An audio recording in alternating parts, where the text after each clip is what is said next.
ಮೊದಲನೇದಾಗಿ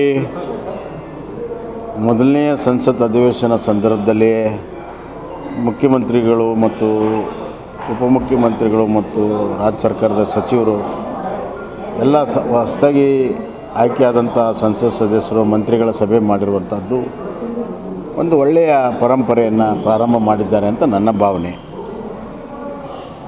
ಆದರೆ ಈ ಬಾರಿ ಭಾಳ ಒಂದು ರೀತಿಯಲ್ಲಿ ಎರಡು ಕಡೆಯಿಂದನೂ ಕೂಡ ಮುಕ್ತವಾದಂಥ ಚರ್ಚೆ ಆಗಿದೆ. ಒಂದು ಯೋಜನೆ ಅಥವಾ ಒಂದು ಕಾರ್ಯಕ್ರಮ ಯಶಸ್ವಿ ಆಗಬೇಕಾದ್ರೆ ನಮ್ಮ ಒಂದು ಒಕ್ಕೂಟ ವ್ಯವಸ್ಥೆಯಲ್ಲಿ ಕೇಂದ್ರ ಮತ್ತು ರಾಜ್ಯ ಸರ್ಕಾರ ಒಂದೇ ಕೆಲಸ ಮಾಡಿದಾಗ ಮಾತ್ರ ಅದು ಯಶಸ್ವಿ ಆಗ್ತಿದೆ ಅನ್ನೋದು ನಮ್ಮ ಅನುಭವದಿಂದ ಗೊತ್ತಾಗಿದೆ. ರಾಜ್ಯ ಸರ್ಕಾರ ಕೇಂದ್ರದಿಂದ ಆಗಬೇಕಾಗಿರುವಂಥ ಯೋಜನೆಗಳ ಬಗ್ಗೆ ಪ್ರಸ್ತಾಪವನ್ನು ಮಾಡಿದರು. ಈಗಾಗಲೇ ಪೆಂಡಿಂಗ್ ಇರುವಂಥ ಹಲವಾರು ಯೋಜನೆಗಳು ಯಾಕೆ ಕುಂಠಿತ ಆಗಿದೆ ರಾಜ್ಯದಲ್ಲಿ? ಅದು ಲ್ಯಾಂಡ್ ಎಕ್ವಿಸಿಷನ್ ಇರ್ಬೋದು ಅಥವಾ ಸಮಾನಾಂತರವಾದಂಥ ಹಣಕಾಸಿನ ಹೂಡಿಕೆ ಇರ್ಬೋದು, 50% ಇರೋ ಯೋಜನೆಗಳಿರ್ಬೋದು, ರಾಜ್ಯದ ಪಾಲನ್ನು ಒದಗಿಸುವಂಥದ್ದಿರ್ಬೋದು, ಇವೆಲ್ಲ ವಿಚಾರಗಳು ಮುಕ್ತವಾಗಿ ಚರ್ಚೆ ಆಗಿದೆ. ಹೀಗಾಗಿ ಒಂದು ತೀರ್ಮಾನಕ್ಕೆ ಬಂದಿದ್ದೇವೆ,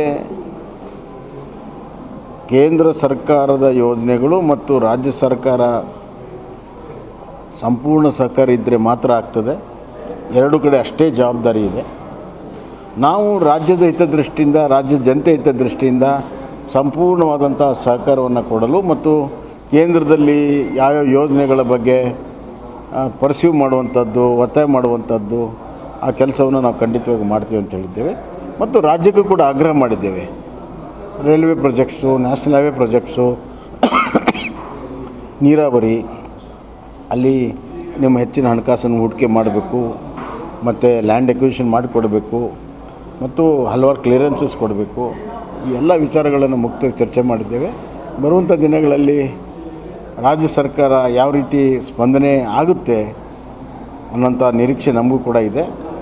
ಅವ್ರ ಜೊತೆ ಕೈ ಜೋಡಿಸಿ ರಾಜ್ಯ ಹಿತ ಕಾಪಾಡಲು ನಾವು ಎಲ್ಲ ರೀತಿ ತಯಾರಿದ್ದೇವೆ. ಕೇಂದ್ರ ಸರ್ಕಾರವು ಕೂಡ ಸಹಕಾರ ಮಾಡ್ತಿದೆ ಅಂತ ಹಲವಾರು ಸಚಿವರ ಜೊತೆಗೆ ಭೇಟಿಯಾದಾಗ ಹೇಳಿದ್ದಾರೆ.